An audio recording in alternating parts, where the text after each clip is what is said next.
This is going to be a video tutorial on how to enable or disable media auto download on Signal.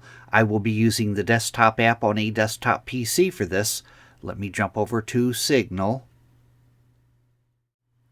I have the Signal app opened up now. To enable or disable media auto download on Signal, first thing you want to do is go to the pane off to the left hand side. Make sure that your pane is opened. There is a 3-bar hamburger menu here that will open or close the side pane. You want to make sure it's open. Then you could go straight down to the bottom, down to the little gear wheel. You want to click on the gear wheel.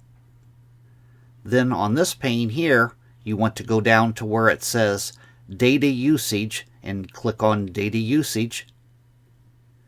Then on the center pane, media auto download.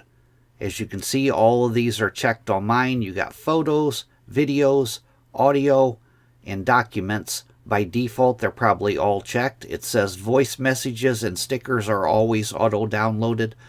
But if you uncheck these, you're turning off auto download. And say that I wanted my photos to auto download, I would check that box. That is how to enable or disable media auto download on Signal. Thanks for watching.